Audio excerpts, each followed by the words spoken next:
প্রিয় শিক্ষার্থী বন্ধুরা, আজকে আলোচনার বিষয় হচ্ছে ইন এবং ইনটু। একটি ব্যবহারের ক্ষেত্রে অনেকেই ইন এবং ইনটু নিয়ে সমস্যায় পড়ে, কোথায় ইন এবং কোথায় ইনটু ব্যবহার করতে হবে। আমি আজকে ইন এবং ইনটু এর ব্যবহার খুব সুন্দরভাবে আলোচনা করব।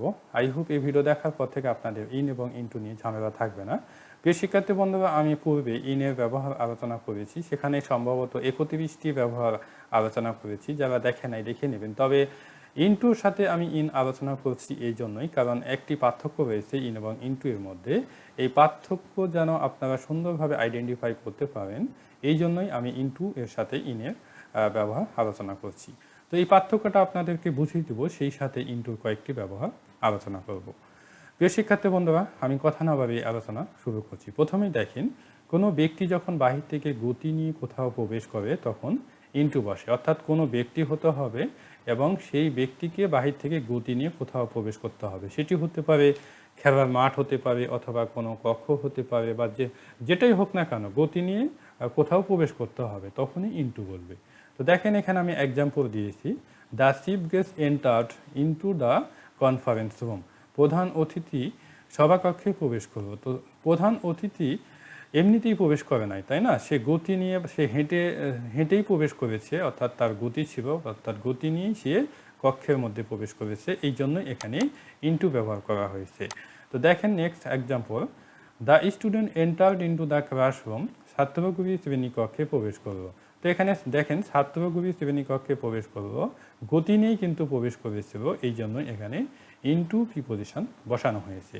অনুরূপভাবে দেখেন, we came into the ground. আমরা মাঠে প্রবেশ করলাম। তো এখানে আমি কেম এর পর ইনটু দিয়েছি, এটা নিয়ে আপনারা প্রশ্ন করবেন না, কারণ ইনটু এর ব্যবহার যেহেতু আমি আলোচনা করেছি, এটা আপনাদেরকে যেহেতু বুঝিয়ে দেবো, এই জন্য এখানে কেম এর পরে আমি ইনটু ইউজ করেছি।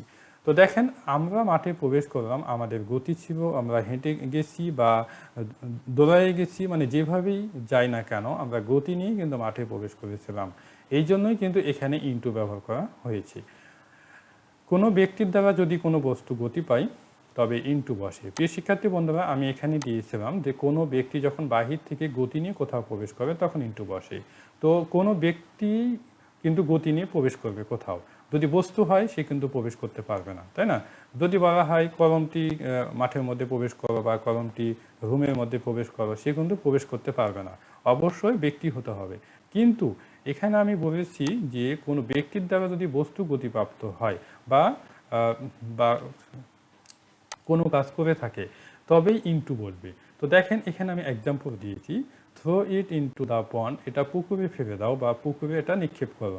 তো ইট এখানে হচ্ছে বস্তু। এই বস্তু তো আর নিজে নিজে পুকুরে নিক্ষেপ হতে পারে না, এই বস্তুকে অবশ্যই কোনো ব্যক্তির মাধ্যমে নিক্ষেপ করা হয়। এই জন্যই এখানে ইনটু ব্যবহার করা হয়েছে। অর্থাৎ এখানে দেখেন, এখানে ইট অর্থাৎ বস্তু গতিপ্রাপ্ত হয়েছে কোনো ব্যক্তির মাধ্যমে, এই জন্য এখানে ইনটু ব্যবহৃত হয়েছে। তো নেক্সট দেখেন, Roman is pouring T in the cup. Roman কাপের মধ্যে চা ঢালছে। তো এখানে দেখেন, রোমন কাপের মধ্যে চা ঢালছে, অর্থাৎ চা কাপের মধ্যে পড়তেছে। তো এখন চা তো আর এমনিতেই পড়বে না, রোমনের মাধ্যমেই কিন্তু চা ঢালা হচ্ছে, অর্থাৎ চা রোমনের মাধ্যমেই গতিপ্রাপ্ত হচ্ছে। এই জন্য এখানে ইনটু প্রিপোজিশন বসেছে। দ্য বর কেম ইনটু দ্য রুম। বরটি ঘরে প্রবেশ করলো বা কক্ষের মধ্যে প্রবেশ করলো। তো প্রিয় শিক্ষার্থী বন্ধুরা, দেখেন, বর তো এমনিতেই ঘরের মধ্যে প্রবেশ করতে পারে না, অবশ্যই কারো মাধ্যমেই বরটি ঘরের মধ্যে প্রবেশ করেছিল, অর্থাৎ বর কারো মাধ্যমে গতিপ্রাপ্ত হয়েছিল এবং রুমের মধ্যে প্রবেশ করেছিল। এই জন্যই এখানে ইনটু প্রিপোজিশন বসানো হয়েছে, অর্থাৎ যেটা আমি বলেছি, কোনো ব্যক্তির দ্বারা যদি কোনো বস্তু গতিপ্রাপ্ত হয়। The bus came into the play ground. বাসটি খেলার মাঠে প্রবেশ করবে। এখন বাস তো এমনিতেই খেলার মাঠে প্রবেশ করতে পারে না, বাসে অবশ্যই কোনো ড্রাইভার আছে এবং ড্রাইভারের মাধ্যমেই বাস চালানো হয় এবং বাস গতিপ্রাপ্ত হয়ে মাঠের মধ্যে প্রবেশ করে। হ্যাঁ, অর্থাৎ যেহেতু কোনো ব্যক্তির মাধ্যমে বাস গতিপ্রাপ্ত হয়, এই জন্যই এখানে ইনটু ব্যবহার করা হয়েছে। তো দেখেন, আমি নেক্সট আলোচনা করেছি ইউজেস অফ ইন। বাহির থেকে গতি নিয়ে কোথাও প্রবেশ করার পরে যদি সেখানে অবস্থান করে, অর্থাৎ বাহির থেকে গতি নিয়ে প্রবেশ করতে হবে, সেটা রুমের মধ্যে হোক অথবা মাঠের মধ্যে হোক বা যেখানেই হোক না কেন, প্রবেশ করার পরে যদি সেখানেই অবস্থান করে, তখন আর আপনি বলতে পারবেন না ইনটু, তখন আপনাকে বলতে হবে ইন। তো দেখেন এখানে example, the chief guest is in the conference room, প্রধান অতিথি সভাকক্ষের মধ্যে। তো দেখেন এখানে আমি এক্সাম্পল দিয়েছিলাম, the chief guest entered into the conference room, প্রধান অতিথি সভাকক্ষে প্রবেশ করলো। তো দেখেন এই অবস্থায় অর্থাৎ এই যে এক্সাম্পল দিয়েছি এখানে প্রধান অতিথির কী ছিল, গতি ছিল বা গতিপ্রাপ্ত ছিল, এই জন্য এখানে ইনটু ব্যবহার করা হয়েছিল। কিন্তু সভাকক্ষে প্রবেশ করার পরে আপনি আর বলতে পারবেন না ইনটু, এখানে আপনাকে বলতে হবে ইন, অর্থাৎ প্রধান অতিথি সভাকক্ষের মধ্যে আছে। The student are in the classroom, ছাত্রগুলি শ্রেণীকক্ষের মধ্যে। অনুরূপভাবে দেখেন এখানে আমি এক্সাম্পল দিয়েছি, the student entered into the classroom, ছাত্রগুলি শ্রেণীকক্ষে প্রবেশ করলো। তো দেখেন এখানে ছাত্রগুলির কী ছিল, গতি ছিল বা গতিপ্রাপ্ত ছিল, এই জন্যই এখানে ইনটু ব্যবহার করা হয়েছিল। কিন্তু ছাত্রগুলি যখন কক্ষের মধ্যে বা রুমের মধ্যে যখন বা শ্রেণীকক্ষের মধ্যে যখন প্রবেশ করবে বা প্রবেশ করার পরে আপনি আর বলতে পারবেন না ইনটু, আপনাকে বলতে হবে in. Okay, the ball is in the room, বলটি ঘরের মধ্যে। অর্থাৎ বলকে যখন কোনো ব্যক্তির মাধ্যমে নিক্ষেপ করা হয় তখন কি বসেছিল, এখানে ইনটু ব্যবহার করা হয়েছিল। কিন্তু বল যখন রুমের মধ্যে যা পড়বে এবং রুমের মধ্যে যখন থেকে যাবে তখন আপনি আর বলতে পারবেন না ইনটু, তখন আপনাকে বলতে হবে ইন। তো the ball is in the room, বলটি ঘরের মধ্যে বা কক্ষের মধ্যে। Okay, I am reading in the room, আমি রুমের মধ্যে পড়ছি, অর্থাৎ আমি রুমের মধ্যে আছি। হ্যাঁ, এই জন্য এখানে ইনটু ইন ব্যবহার করা হয়েছে। ওকে, টি ইজ ইন দ্য কাপ, চা কাপের মধ্যে। তো দেখেন এখানে আমি এক্সাম্পল দিয়েছিলাম, রোমন ইজ পোরিং টে ইন দ্য কাপ, অর্থাৎ রোমন কাপের মধ্যে চা ঢালছে। তো এখানে চা যেহেতু গতিপ্রাপ্ত ছিল অর্থাৎ ঢালা হচ্ছিল যে অবস্থায়, হ্যাঁ, তখন কিন্তু গতি ছিল, এই জন্য এখানে ইনটু ব্যবহার করা হয়েছিল। কিন্তু এখানে দেখেন যখন চা যখন কাপে ঢালা হয়ে যাবে এবং কাপের মধ্যে যখন চা থাকবে তখন আপনাকে বলতে হবে ইন, হ্যাঁ, অর্থাৎ ইনটু আর ইউজ করতে পারবেন না।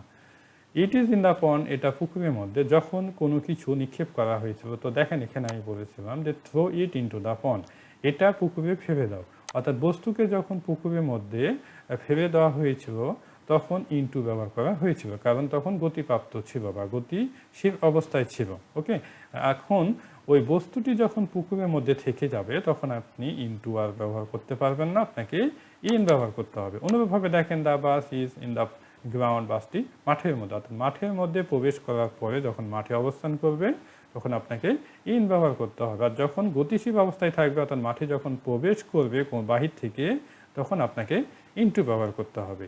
We are playing in the ground, আমরা মাঠের মধ্যে খেলছি। ওকে, গোষ্ঠী বা দলে বিভক্ত করতে ইনটু বসে। প্রিয় শিক্ষার্থী বন্ধুরা, ইন এবং ইনটুর মধ্যে যে একটা পার্থক্য ছিল সেটা আমি অলরেডি বুঝিয়ে দিয়েছি, আশা করি আপনারা বুঝতে পেরেছেন। এখন দেখেন ইনটু এর আরও কয়েকটি ব্যবহার। গোষ্ঠী বা দলে বিভক্ত করতে ইনটু বসে, যেমন উই ডিভাইডেড ইনটু 5 গ্রুপস, আমরা 5টি দলে বিভক্ত করেছিলাম। তো দেখেন এখানে দলে বিভক্ত করা হচ্ছে 5 গ্রুপস, 5টা দলে। আর এরকম যখন দলে বিভক্ত করা হবে বা গোষ্ঠীতে বিভক্ত করা হবে তখন ইনটু প্রিপোজিশন ব্যবহার করতে হবে। নেক্সট এক্সাম্পল দেখেন, they were divided into 3 teams, তাদেরকে 3টি দলে বিভক্ত করা হয়েছিল। তো দেখেন এখানে 3 টিমস অর্থাৎ 3টা দলে বিভক্ত করা যেহেতু হয়েছিল এই জন্য এখানে ইনটু প্রিপোজিশন বসেছে।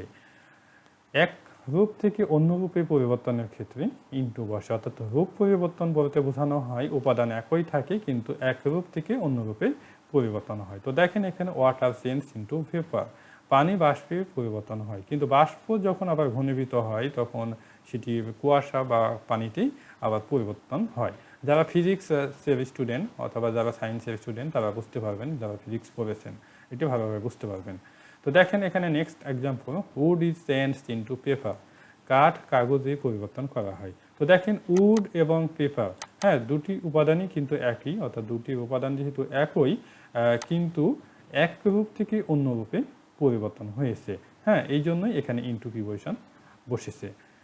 আকৃতির পরিবর্তন করতে ইনটু বসে, যেমন the magician turned the cow into flower, জাদুকর গরুটিকে ফুলে পরিবর্তন করলেন। তো দেখেন এখানে আকৃতির পরিবর্তন করা হয়েছে, অর্থাৎ গাভীকে ফুলে পরিবর্তন করছে, আকৃতির পরিবর্তন যেহেতু হয়েছে এই জন্য এখানে ইনটু প্রিপোজিশন বসেছে। প্রিয় শিক্ষার্থী বন্ধুরা, আই হোপ আপনারা বুঝতে পেরেছেন। এরপরে যদি কোনো সমস্যা থাকে কমেন্টের মাধ্যমে জানাবেন। আজকে এ পর্যন্তই। বেস্ট অফ লাক, ভালো থাকবেন। আল্লাহ হাফিজ।